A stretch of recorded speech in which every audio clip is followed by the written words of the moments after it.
Diem aja Bib nih. Terang. Sempit Pak. Tata aja Bib. Tapi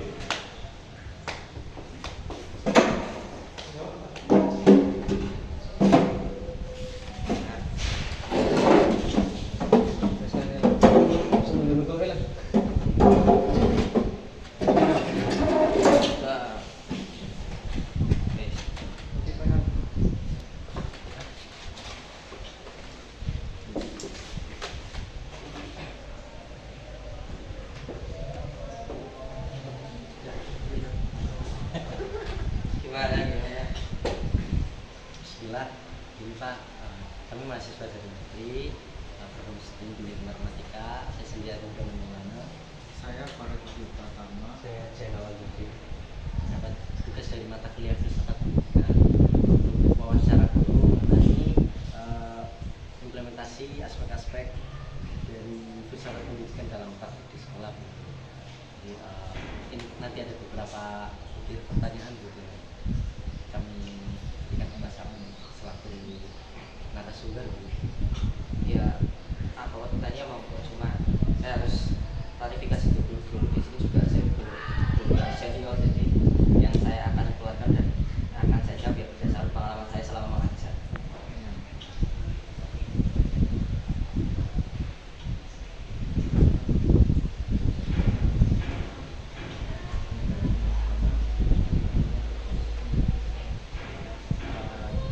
Pak Sabib sendiri, tujuan utama dari kurikulum yang digunakan itu gimana? Apa ya? Implementasinya gitu jelas. Coba lebih jelas bertanya ya.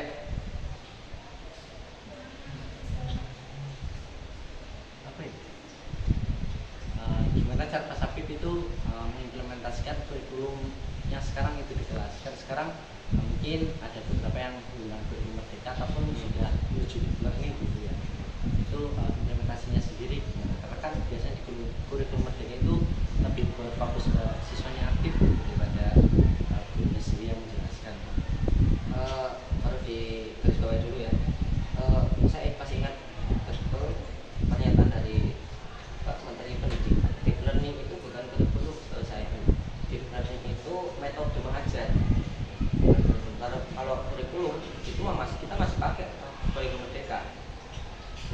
Bukan berganti kurikulum kalau kata Pak Menteri. Jadi kalau penerapan kayaknya semua guru penerapan kurikulum kayaknya berdasarkan apa yang jadi penekanan penting di kurikulumnya. Kayak misalnya kurikulum merdeka menerapkan gimana caranya dua-dua pelaku pendidikan ini sama-sama merdeka. Siswa mendapatkan hak penuhnya untuk menyampaikan pendapat, begitupun guru punya hak untuk mengelola kelasnya masing-masing. Jadi nggak terpaku sama buku teks yang ada di setiap pelajaran. Kalau penerapan yang selama ini saya lakukan di kurikulum merdeka tentunya, karena kurikulum sekarang kita masih merdeka ya, bukan deep. Sekali lagi deep learning itu metode mengajarnya aja. Saya mengajar bahasa Indonesia dan seni musik. Oke. Yang paling jadi fokusnya satu, kita harus lihat dulu Mas Adam dan kawan-kawan siapa dulu yang kita ajar dan bagaimana kondisi mereka. Gak semua hal yang kita ajarkan di kelas itu semua orang bisa memahami dan cocok. Jadi dari beberapa materi di kurikulum itu, di buku teks di kurikulum merdeka, saya pilih kira-kira mana yang cocok diajarkan untuk mereka dulu sebelum masuk mengajar nih. Aduh, misal ada beberapa di bagian misal teks anekdot, terus ada beberapa biasanya di bahasa Indonesia itu setelah membahas teks di situ ada strukturnya, kemudian analisis dengan teks lain dibandingkan, dan yang ketiga baru kaidah kebahasaan. Dan ternyata selama saya mengajar mengalami mereka itu kebahasaan dasar aja belum bisa.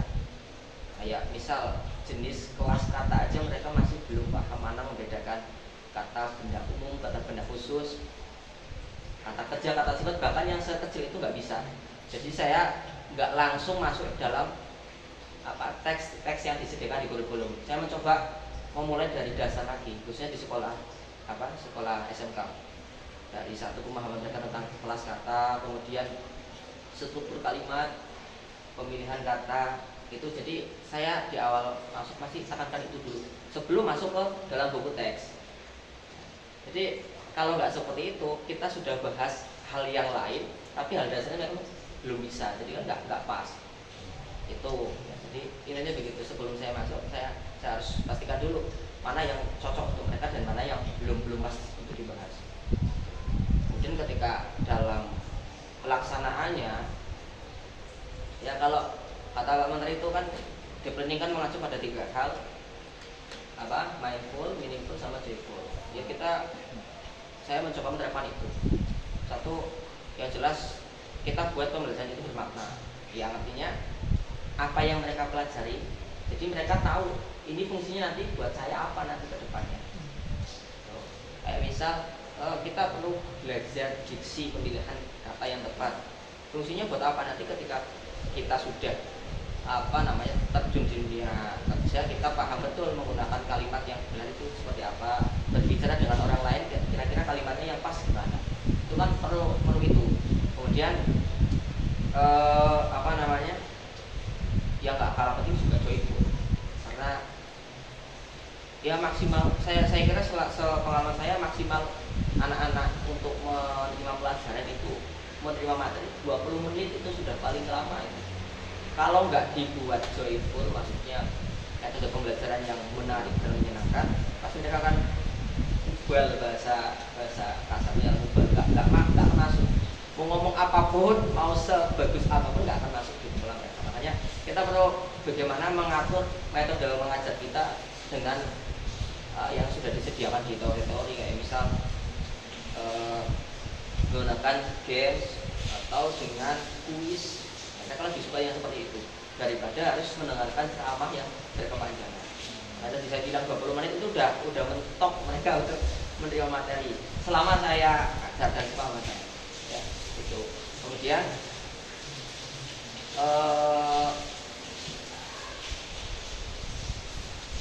yang terakhir yang tentunya saya terapkan juga, selain menggunakan metode yang pas tadi yang mengacu pada 3 hal itu, joyful, meaningful, sama meaningful, juga saya melakukan pendekatan yang sifatnya non formal, ya nggak mesti kita lakukan selama di pelajaran, tapi di luar itu juga kita perlu ada pendekatan dengan tiba. Satu, ya kayak guru-guru kita zaman dulu bilang, kalau pengen suka sama pelajarannya kan harus suka dulu sama gurunya. Bagaimana kita suka sama guru? Ya kita kenal dengan mereka. Kalau kita belum kenal, susah untuk bagaimana kita terlihat. Itu yang paling penting menurut saya, ya. Yang jelas sebelum mengajar, kemudian pelaksanaan mengajar, dan setelah mengajar adanya pendekatan. Itu 3 hal yang mungkin selama ini saya terapkan ketika mengajar. Itu Mas.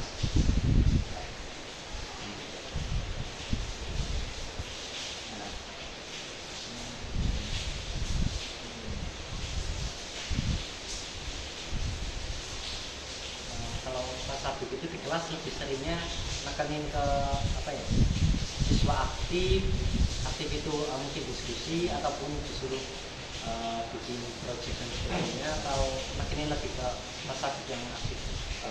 Ya, kembali lagi kita lihat kelas yang seperti apa, kemudian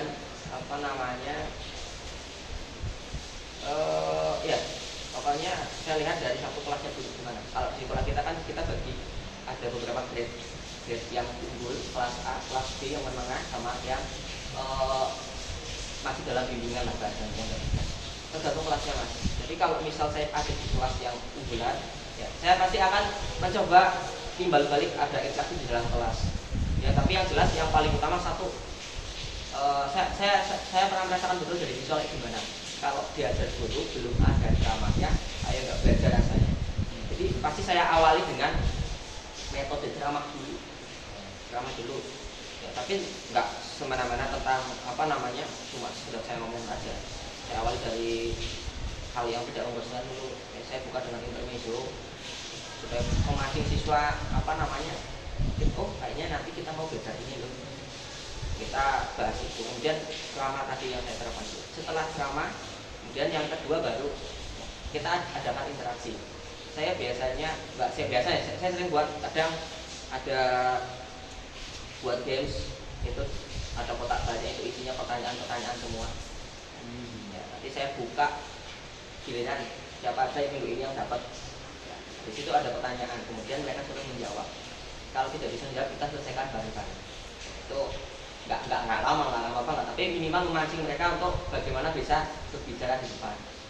Soalnya kalau lihat kondisi siswa-siswi walaupun ada di grade unggulan ya nggak semua orang itu bisa vokal dan bisa berbicara di depan. Makanya biasanya saya pancing dengan hal yang seperti itu. Ada pertanyaan, kemudian mereka disuruh menjelaskan sebisanya. Tapi kalau nggak bisa, teman-teman lain yang membantu. Kemudian kalau di absensi biasanya saya pasti untuk kelas 10 dan kelas 11. Berarti untuk absensi saya nggak pakai kata hadir. Saya suruh mereka tergantung tugasnya kadang ya. Kalau pada umumnya saya kasih mereka untuk menyampaikan puisi, pantun atau quotes setiap saya absen. Kadang kalau ada tugas khusus, saya suruh mereka mencari majas, misalnya majas ironi. Jadi minggu depan saya panggil mereka menyampaikan majas ironi yang mereka cari. Itu kayak gitu. Setiap materi kadang beda-beda absennya. Itu lagi-lagi untuk memancing mereka supaya bisa minimal satu berani menyampaikan apa yang sudah mereka kerjakan. Walaupun nggak secara panjang terstruktur sistematis enggak gitu, tapi minimal mereka berani. Soalnya mental anak-anak juga, mohon maaf, nggak seperti mungkin Mas Adam dan kawan yang dulu SMA SMP sudah berani berpendapat punya pendapat. Kalau anak-anak kami masih belum terlalu yang seperti itu. Jadi masih perlu kita pancing. Kemudian pelajaran saya pasti saya kasih tugas nulis, nggak pernah enggak. Nulis salah satu hal yang bisa memancing mereka untuk berani menyampaikan pendapat dan menulis. Kalau bicara belum bisa, minimal mereka mau menulis. Pasti ada tugas menulis dan tidak pernah nggak ada. Nah, biasanya setelah saya kasih tugas menulis, saya suruh mereka upload di Instagram. Setelah sudah diupload, saya komentari sebagai bentuk penghargaan untuk mereka. Ternyata tulisan saya dibaca ya. Itu setelah tugas menulis mereka, terus paling terakhir supaya mereka berani untuk yang remedi ketika ulangan, saya kasih tugas untuk membuat video dan mereka berbicara. Misal materi mereka cerita sejarah, jadi saya suruh mereka buat materi video menceritakan salah satu sejarah yang mereka pilih. Kalau kemarin kalau yang kelas 10 Babel, kelas 12 sejarah. Itu jadi memancing mereka nggak cuma di dalam pelajaran cuma sampai di luar pelajaran juga mereka harus punya skill itu. Tapi ya salah satu yang saya terapkan itu absen, pakai quotes atau tugasnya apa. Kemudian ketika tugas pasti ada tugas menulis, bukan menulis nyatut ya, tapi mereka membuat karya apa itu. Dan itu bukan tugas rumah, dikerjakan saat pelajaran. Karena kita sudah tahu kalau kita kasih tugas rumah mereka cari buka AI selesai itu tugas kelar. Tugas tulis ini, tapi makanya saya terapkan di kelas. Jadi mereka buatnya di kelas bareng-bareng sama. Tetap harus dipandu dan diawasi, interaksi. Jadi ya walaupun lagi-lagi buatnya memang masih agak unik-unik kalimatnya, kalau belum terstruktur dan sistematis, tapi itu ya gimana cara kita untuk mengarahkan. Intinya seperti itu. Jadi mereka aktif, tapi diawali dari saya dulu. Saya kasih metode sama, kemudian dengan tugas menulis dan perangkat-perangkat pembelajaran yang lainnya yang saya masukkan. Itu. Kalau dari nilai-nilainya Pak, misal yang jadi satu utama mungkin sekarang ada nilai dari segi kedisiplinannya, pengetahuannya dan lainnya begitu. Mungkin prioritas nilainya itu bagaimana? Kalau prioritas nilai itu ya yang paling nomor satu ya untuk saya kejujuran. Sebelum disiplin saya jujur dulu. Makanya tugas apapun yang saya berikan dikerjakan di situ. Jadi nggak ada namanya tugas dikerjakan. Itu jujur dulu. Yang kedua baru kemampuan akademik mereka. Kedisiplinan, jujur, disiplin. Yang ketiga kemampuan akademik mereka. Gimana mereka mengolah kepala mereka supaya bisa mencapai apa yang ada di pelajaran itu. Kalau saya ambil nilai kemudian dari akademik saja mungkin masih kurang. jujur aja kalau mau ambil ya kalian bisa lihatlah berita terkini nilai-nilai TKA untuk Indonesia kan jeblok semua. Ya, kalau cuma kita ambil dari akademik, jangan untuk mencapai KKM kan mungkin setengahnya aja mungkin belum mencapai. Apalagi pelajarannya kayak punya jurusan NTK, gue jadi PR tersendiri tuh guru-gurunya stres tuh. Makanya satu ya jujur, disiplin, akademiknya itu sih. Mungkin itu kan bisa dilihat dari karakternya juga gitu ya.